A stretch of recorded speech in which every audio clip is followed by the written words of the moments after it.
Assalamualaikum warahmatullahi wabarakatuh. Selamat pagi, selamat siang, selamat sore ya, selamat malam ya, di mana saja para mahasiswa berada.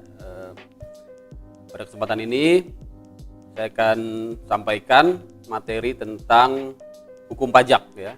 Jadi nanti akan kita bahas dalam 5 bab ya. Pada kesempatan ini kita akan bahas tentang pengantar perpajakan ya. Nanti ada sekitar 30 menit saya akan berikan poin-poin ya yang memberikan penjelasan ya pengantar tentang perpajakan. Kemudian nanti di pertemuan berikutnya kita akan bahas tentang hukum pajak ya.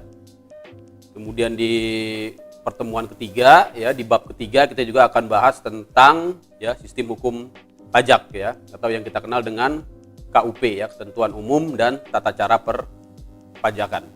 Kemudian nanti di bab keempat ya, saya juga akan sampaikan kepada teman-teman mahasiswa yaitu tentang peradilan khusus pajak ya, yaitu peradilan pajak ya atau pengadilan pajak ya, tax court ya, di mana teman-teman harus memahami ada peradilan khusus ya di bidang perpajakan yang namanya pengadilan pajak ya. Yang terakhir di bab 5 ya, atau pertemuan pemaparan yang kelima, saya akan sampaikan tentang tindak pidana perpajakan. Mempersingkat waktu, menit ke depan saya akan sampaikan tentang pengantar perpajakan. Nah, untuk memahami materi kuliah perpajakan ini tentunya yang pertama kali kita harus pahami dulu ya definisi dari pajak ya. Definisi dari pajak tentunya kita ambil ya dari pengertian yang disampaikan, definisi-definisi yang disampaikan oleh para pakar ya, para ahli yang sudah teruji ya, dan dijadikan referensi utama ya di dalam membahas pengertian perpajakan. Yang ingin saya sampaikan minimal 2 ya, nanti teman-teman bisa cari referensi yang lain. Referensi yang paling utama yaitu yang pertama dari Profesor Dr. Rohmat Sumitro ya, beliau adalah guru besar ya hukum pajak dari UI ya.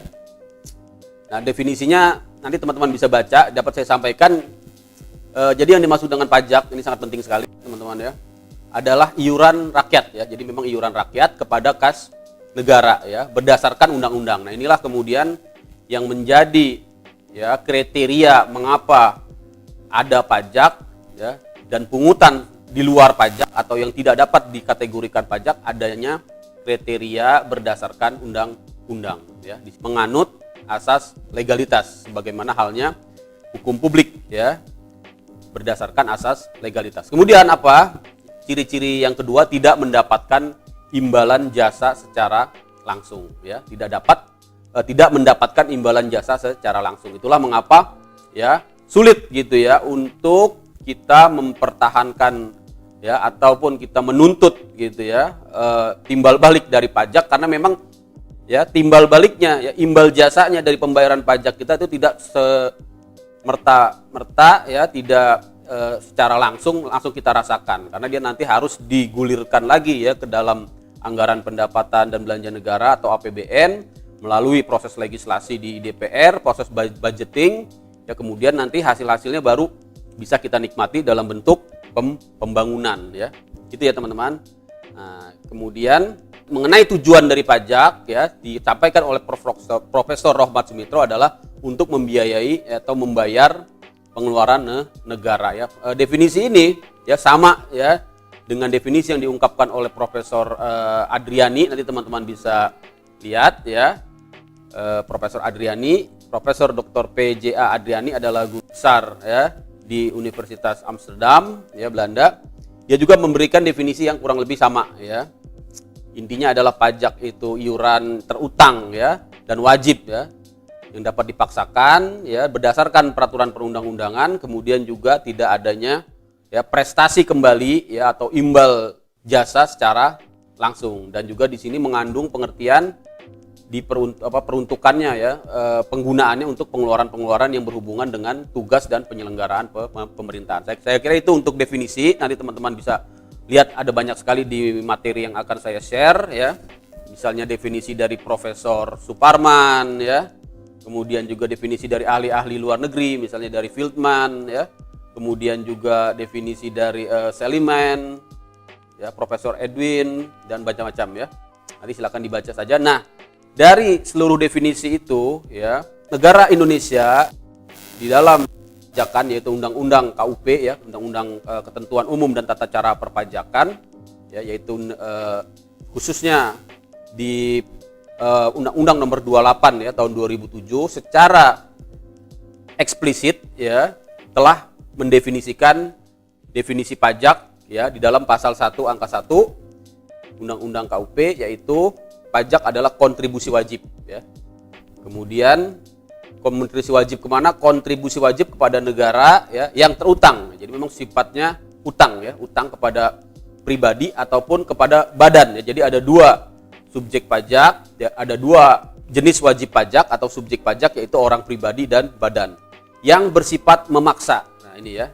Bagaimana nanti sifat memaksanya nanti kita akan menjelaskan di pertemuan ketiga, ya, mungkin nanti di pertemuan ketiga tentang sistem hukum pajak. Bagaimana pajak itu bisa memaksa dan dalam bentuk apa paksaannya. Kemudian apa upaya hukum yang bisa kita laksanakan apabila proses hukum pajak tersebut berjalan tidak dengan seharusnya, gitu, ya. Nanti akan kita lihat di bab ketiga. Kemudian masih di definisi pajak adalah tidak mendapat imbalan secara langsung, ya, dan juga digunakan untuk keperluan negara dan sebesar-besarnya kemakmuran rakyat. Jadi itu fungsi pajak, ya, yang ada di dalam Undang-Undang KUP. Jadi sudah ada di dalam hukum positif kita dan ini menjadi acuan, ya, menjadi acuan, menjadi kriteria, ya, menjadi hukum positif yang kita jadikan pegangan, ya, di dalam menilai apakah suatu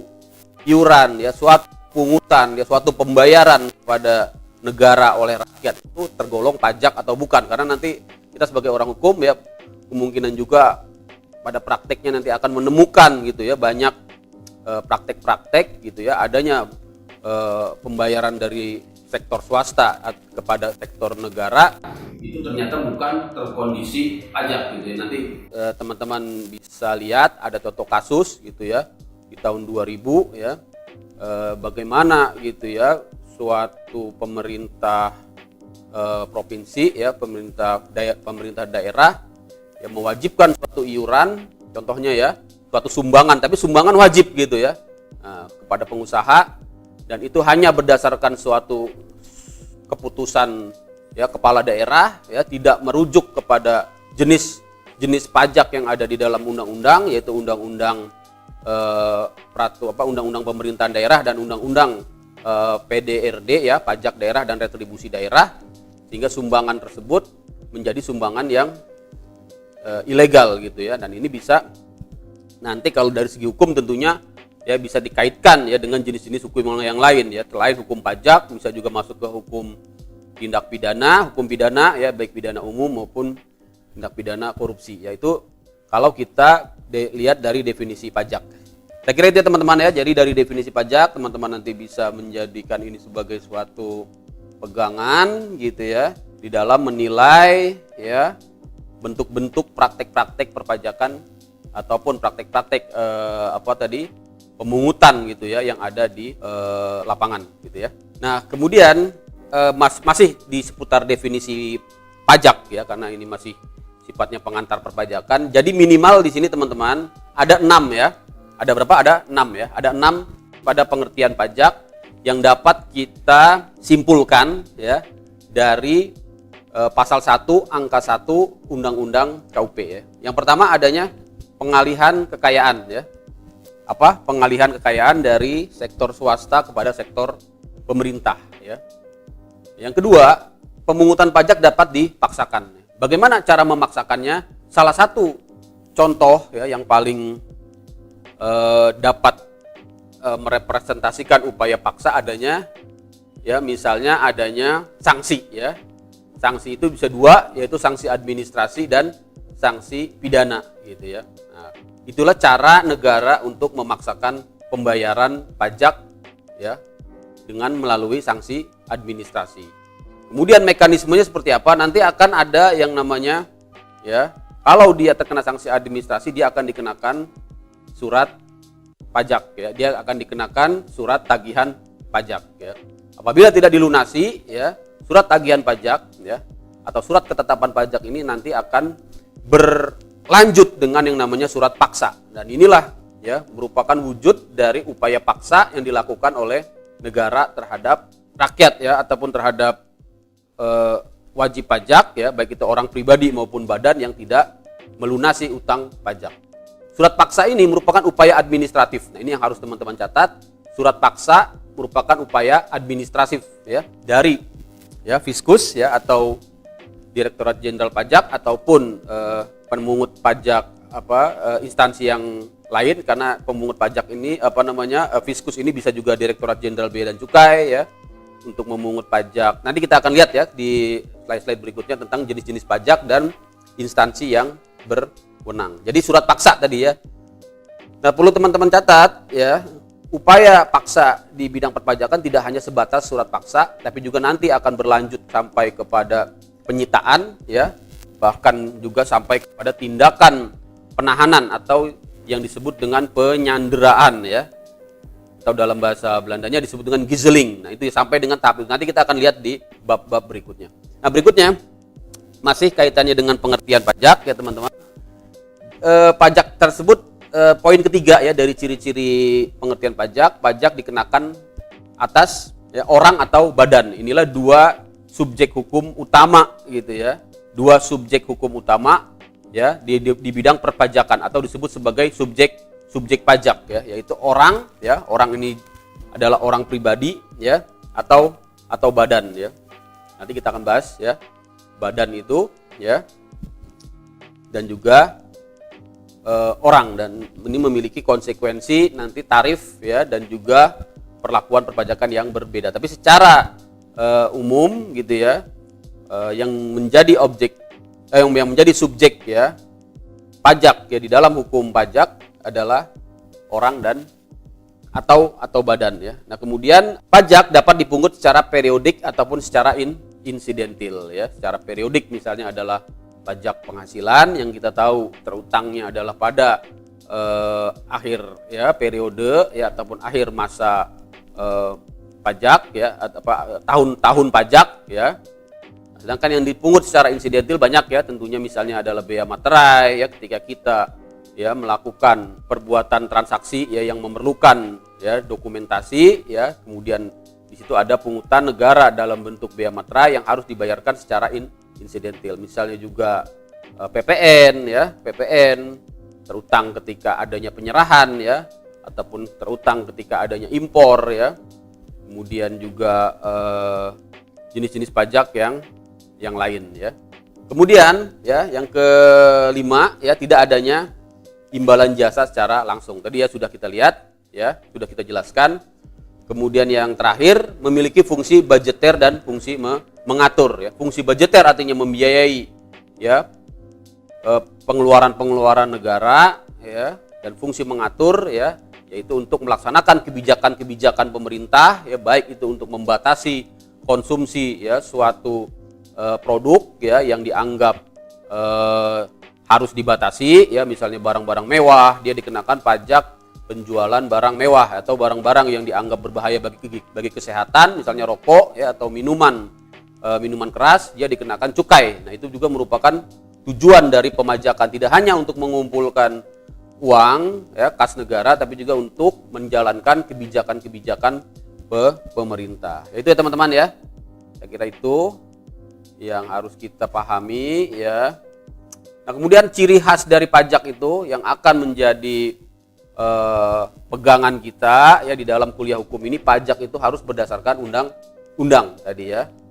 Pajak harus berdasarkan undang-undang. Itu ada di dalam konstitusi kita ya, di dalam Undang-Undang Dasar 1945 pasal 23A ya. Pasal 23A yang sebelum di amandemen ya ada di pasal 23 ya, pasal 23. Kemudian di amandemen dengan pasal 23A ya menjadikan redaksional yang berbeda, yaitu pajak ya diatur ya, pajak dan pungutan yang memaksa ya diatur dengan undang-undang. Sebelumnya redaksionalnya adalah berdasarkan undang-undang. Ya. Maknanya apa? Maknanya tentunya di sini memberikan penegasan gitu ya, asas legalitas ya terhadap pemungutan pajak harus diatur dengan undang-undang. Namun demikian ya, pada prakteknya ya, dan juga berdasarkan pendapat para ahli ya, pakar-pakar yang yang mendalami hukum pajak, yang dimaksud dengan diatur dengan undang-undang ini tidak dapat diartikan hanya undang-undang saja yang harus ditaati di dalam pemajakan ya, tapi juga tentunya peraturan perundang-undangan. Jadi yang kalau hanya undang-undang saja ya tentunya tidak dapat dijalankan ya, tidak dapat dijalankan pemajakan ya. Karena undang-undang kan hanya mengatur hal-hal yang bersifat umum gitu ya. Hal-hal yang bersifat teknis ya, tata cara ya, pelaporan pajak misalnya ya, tata cara ya, penagihan pajak ya, tata cara upaya hukum keberatan banding, tentunya itu harus diatur lebih lanjut ya di dalam peraturan selain undang-undang atau peraturan yang lebih rendah ya hierarkinya ya. Itu bisa kita lihat di dalam undang-undang ya, pembentukan peraturan perundang-undangan ya.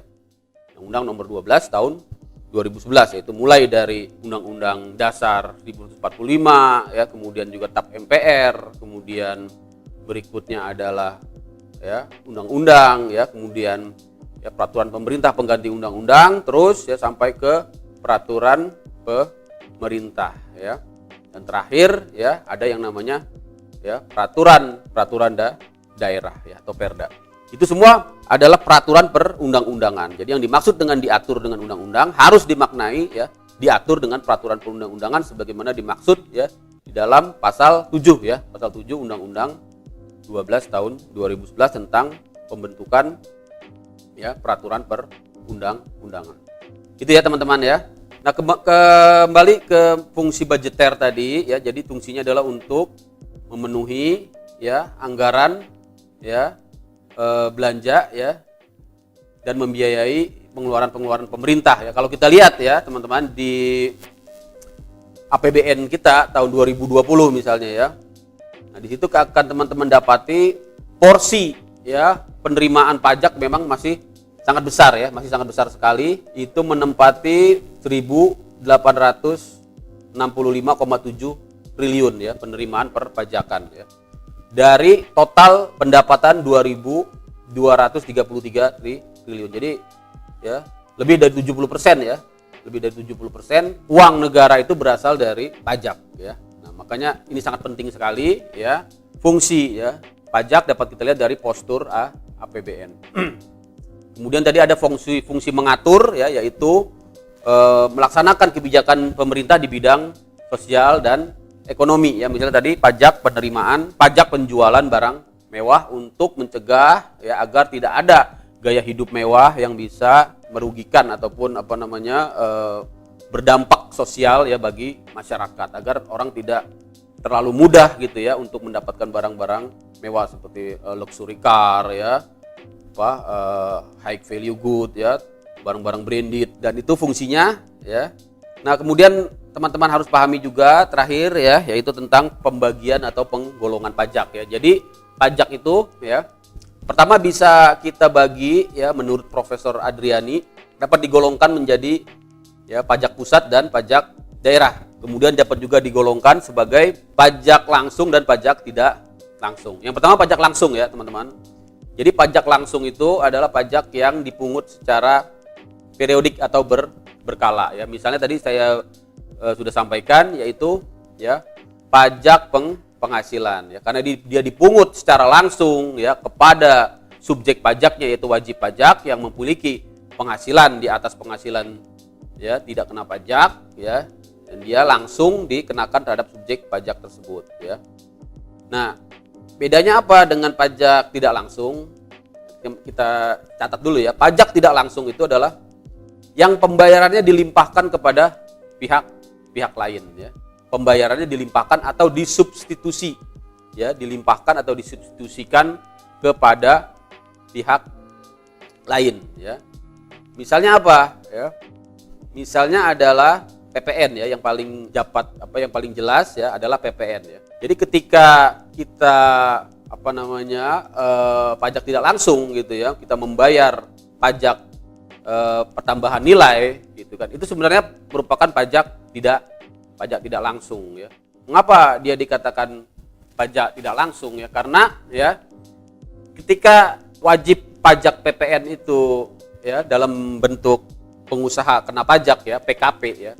Sesungguhnya ya fungsi pengusaha kena pajak itu ya dalam sistem hukum ya, dalam sistem PPN dia hanyalah memungut gitu ya. Nah, memungut. Karena nanti penanggung pajak yang sebenarnya ataupun pembayar pajak sebenarnya adalah konsumen gitu ya. Sebenarnya PPN itu adalah pajak yang dibayar oleh konsumen. Tapi konsumen ya atau pembeli ya dalam hal ini ketika dia membayar PPN dia tidak merasa membayar PPN ya karena sudah include di dalam harga. Nah, kemudian pembayaran PPN tersebutlah kemudian yang akan nanti distorkan ya oleh pengusaha kena pajak. Nah, itulah contoh dari yang disebut dengan pajak tidak langsung atau indirect ya, indirect tax ya, indirect tax. Contohnya adalah PPN. Juga pajak-pajak yang bersifat pajak konsumtif gitu ya, termasuk juga cukai ya di dalamnya ya, termasuk juga pajak daerah ya, pajak rumah makan, pajak hotel ya. Jadi itu disebut sebagai pajak yang tidak langsung ya. Artinya pembayarannya dapat dilimpahkan kepada pihak lain ya. Jadi ketika pengusaha kena pajak membayar pajak sesungguhnya dia hanya meneruskan gitu ya. Karena pajak yang dia setorkan ke kas negara itu sesungguhnya adalah pembayaran yang berasal dari ya konsumen. Itu yang dimaksud dengan pajak tidak langsung. Ya, jadi ada dua golongan pajak langsung dan pajak tidak langsung. Kemudian dari segi sifatnya, ya ada dua yaitu pajak subjektif dan pajak objektif. Nanti teman-teman silakan lihat di modul ya di materi yang saya bagikan. Pajak subjektif artinya tergantung kepada subjeknya dan ini misalnya adalah pajak penghasilan dan pajak objektif adalah tergantung dari objek pajaknya ya. Misalnya ada tadi ya masalah PPN. Kemudian terkait dengan lembaga pemungutannya maka pajak bisa dibagi dua yaitu pajak pusat dan pajak daerah ya. Pajak pusat contohnya adalah PPH, PPN ya. Pajak daerah ya contohnya adalah tadi ya misalnya pajak restoran ya, pajak hotel ya, pajak air ya. Pajak air itu ada dua ya, pajak air tanah dan air permukaan gitu ya. Dan pajak daerah ini ada dua juga ya, yaitu daerah tingkat daerah provinsi dan daerah kabupaten atau wali kota ya, atau kota ya, kabupaten atau kota. Saya kira itu ya teman-teman untuk jenis-jenis pajak. Mungkin nanti kita bisa perdalam lagi di bab berikutnya ya. Saya akhiri untuk pertemuan ini. Nanti kita akan ketemu lagi di bab 2 yaitu tentang sistem hukum pajak ya. Nanti semoga teman-teman bisa pahami ya. Apabila ada yang kurang jelas nanti silakan ya kita bisa diskusikan ya di dalam kuliah tatap muka. Baik, terima kasih atas perhatiannya. Assalamualaikum warahmatullahi wabarakatuh.